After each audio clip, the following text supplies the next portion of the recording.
Hi YouTube, goblins, vegans, vampires, how are you?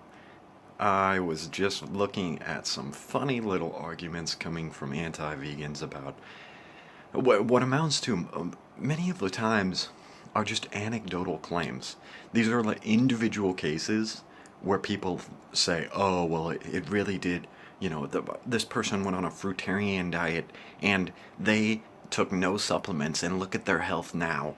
And so they're using these personal anecdotes on repeat ad infinitum, never really using logic, and that's the standard issue for anti-vegans. They don't use logic, so they like to do this. And here's the other thing: not only are these anecdotes, even if they were valid, these are clinically isolated. They are the exception, not the rule. Now, not that any claim at all of quote unquote needing meat has ever been substantiated, because it hasn't. That doesn't change the status quo.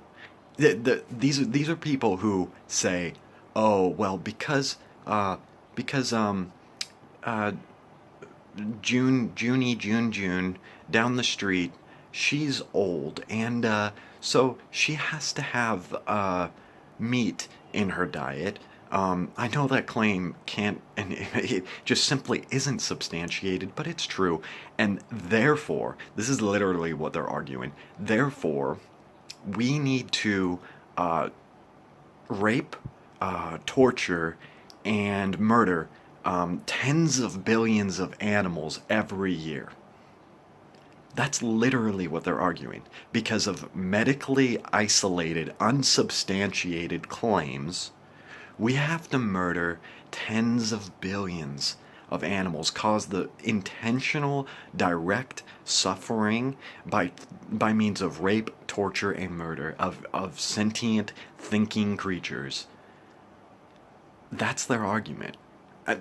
Now, if you really step back and look at what this is, nothing is more clear that this is a small band of psychopaths who absolutely simply must, on a spiritual level, increase the amount of suffering and harm that they cause by trying to spread their propaganda, by trying to spread their way of thinking, because they want to just increase the suffering. They just want to cause harm. That's it. Just that is all they have, because they're spiritually evil entities. They're monsters that have to cause suffering and harm. And then they're going to go on their little videos and their comments, and then they're going to demonize vegans. Above all else, they have to oppose vegans. I mean, so in I would say, the if you know anything about some fantasy classes, so vegans are basically the paladin. I mean, they're actually um, they're actually super paladin in terms of their behavior, because they're not merely being lawful, they're being super lawful. They're going above. Vegans are going above and beyond what the law says and saying you're not moral enough. And so anti-vegans, they are the anti-paladins. They are the people who see uh, they're the people who see the good.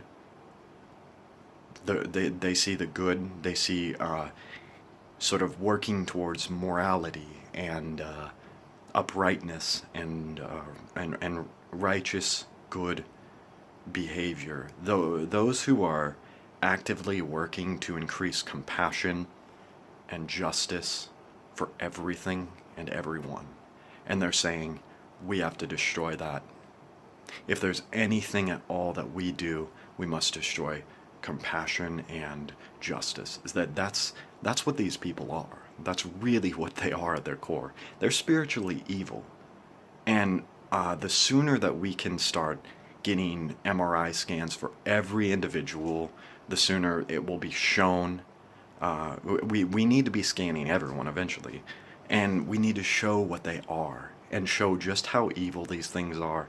These monsters, these creatures, these evil things, so that we can root out evil from humanity. I mean, that's really what we're looking at here. Is just we got monsters walking among us, and it's been suppressed because, I mean, when science came along, when modern sort of modern thought came up, they just sort of said they took a methodological approach, and there was some necessity to this. Like, eventually we had to say, yeah, blood-sucking night creatures don't actually exist. Your gods, they're not actually a real thing. And all of these kinds of skeptical takes on humanity. But the thing was is that vampires were never meant to be looked at as real. They're an allegory for the monsters that look like people. They're an allegory, and same with werewolves. They're an allegory of, people who turn into savage beasts and when no one's looking, and that's these people. That's these anti-vegans. They are not merely misanthropic. To call them misanthropic is generous. These creatures hate consciousness. They want to cause suffering and harm no matter what, even if they have to trick you into being a speciesist to do it. They don't care. They just want everything to suffer more. They get joy and pleasure from that. That's what they are. And so they'll say anything they can to try to debunk vegans, discredit vegans, to attack vegans, and promote the meat industry, because ultimately the meat, eggs and dairy industry is run by psychopaths. I mean, these are the people, these are the titans. Titans, Attack on Titan. Titans of industry, eating people. Ultimately, at the end of the day, and they entirely are probably, in their dark little layers where they can pay for it, and so there's some truth to even that. These are the evil monsters of our realm, and veganism is kind of like, it's a light. At this point, veganism has become a light, a beacon, a light, a magical light that has revealed, that has revealed the reptilians, or I like vampires more. Let's use vampires. The reptilian thing's just goofy, isn't it? But it's revealed the vampires. It's shown them for what they are, and they can't stand it. And here we have these baby vampires figuring out their nature, because that's really what's going on in the anti-vegan crowd at this moment. Is they're all figuring out, yeah, we're a bunch of monsters, aren't we? We want to go and cause suffering and hurt and damage vegan credibility, and bring them down because they're a threat to our existence. We want to continue causing suffering and harm to consciousness in general. And that's really what it is. They're just anti-consciousness golems. They're golems. They don't have an iota of humanity. Their limbic system is broken.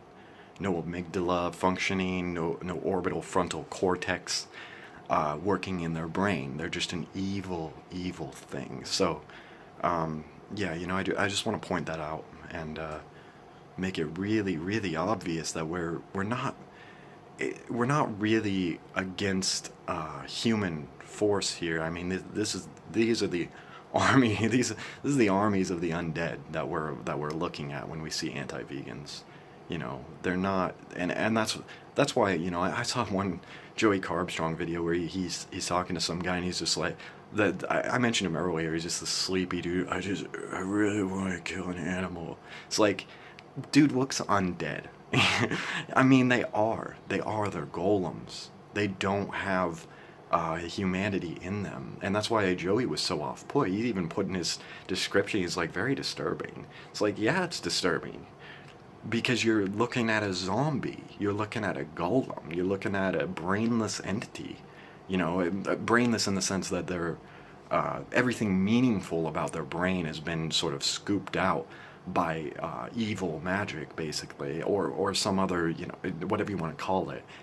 They're golems. They're not human in the same way. And you know, the sooner we recognize that, the sooner that we can begin dealing with the problem of evil in humanity, because that's what we're facing. We're facing a problem that isn't confronted by normal human means when we look at the real opponents of veganism.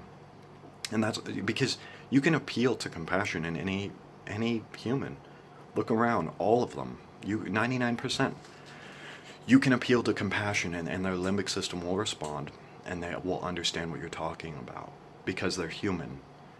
But 1% can't, and that's because they're monsters. They're consciousless, evil things that can't relate with you. They can't relate with the animals. They can't relate with anything. They simply want to cause suffering. So, yeah, nothing tastes better than good karma. So spread the word, and don't fall for the tricks of these savage creatures.